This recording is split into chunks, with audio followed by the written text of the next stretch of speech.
Hello po sa inyong lahat mga ka-crypto. Ako po si Pinoy Crypto Trader at sa video na ito ay atin pong pag-uusapan ang aking technical analysis dito kay Solana ngayon pong December 8 taong 2023. Pero bago po tayo magpatuloy ay nais ko lamang po munang bigyang linaw ang aking disclaimer kung saan ang nilalaman po ng video na ito ay hindi po ito isang financial advice. For education and information purposes lamang po ang layunin nito. Maliban po dito ay nais ko na rin pong magbigay babala na wala pong kahit anumang group chat ang Pinoy Crypto Trader. Ayan po yung aking naging previous technical analysis dito kay Solana kung saan ay mula po rito noong November 16 ay magsa-sideways lamang po ito. Kaya yan na nga ang nangyari. At ngayon ay nabasag po niya yung ating resistance line, daily resistance line po ito sa 66.54. Kaya dahil dyan ay tuloy na po yung kanyang pag-angat. Yan, aakyatin na po niya at patatamaan niya. Yan, masasabi ko patatamaan po niya ang 77.63 na major resistance line natin dyan. Kaya yan, maakyat po siya. Kaya yan po yung nakikita kong panibagong price projection dito kay Solana sa mga susunod na araw.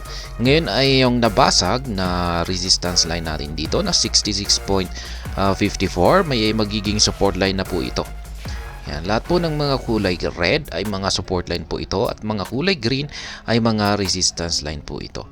Ngayon kung sakaling nagiging matibay po talaga ito, magiging matibay yung resistance line natin na ito at hindi po niya kakayanin, ay dito po siya magkakaroon ng rejection. Babagsak po siya rito at magkakaroon po siya ng retest dito sa ating support line dito sa 66.54. Yan, at bago po magkakaroon siya ng retest dito at saka uulitin po niya ulit. Susubukan po niya ulit na basagin yung ating 77.63 na major resistance line natin dito. Yan. Magiging ganyan po yung kanyang magiging galaw rito.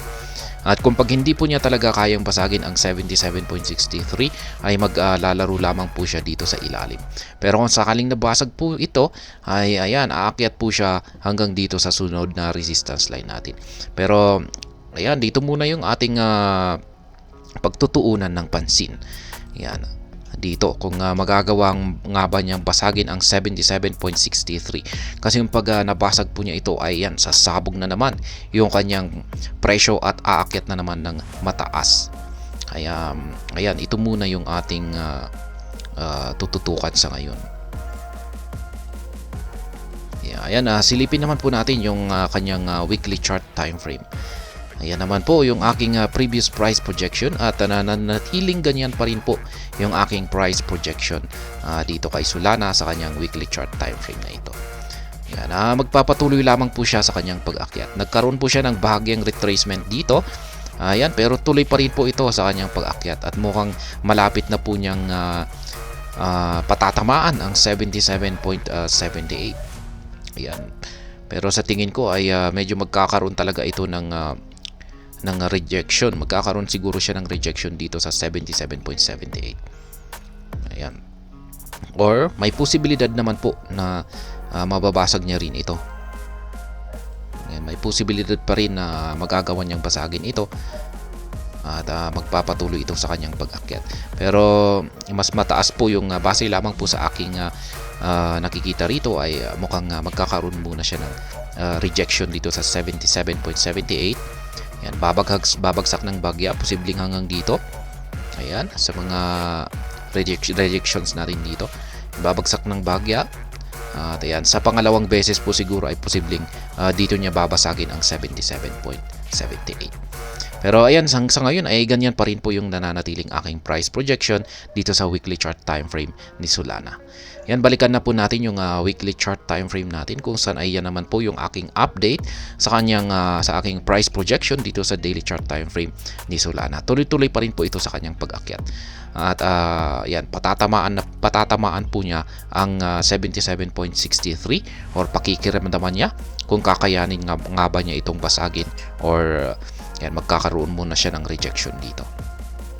At ayan, hanggang dito na lamang po tayo sa video na ito. Sana po ay inyong nagustuhan ang aking paliwanag dito. Kung inyo po itong nagustuhan ay pakiclick lamang po ang like button nito. Para naman po sa mga bago lamang dito, kayo po ay aking inaanyayahan para mag-subscribe. Pakiclick na rin po ang bell icon nito dahil ito po ang siyang magsisilbing notification nito sa mga bago kong videos na akin pong ina-upload sa aking YouTube channel na ito. Marami pong salamat sa panonood. Ingat po tayo lagi at God bless po sa ating lahat.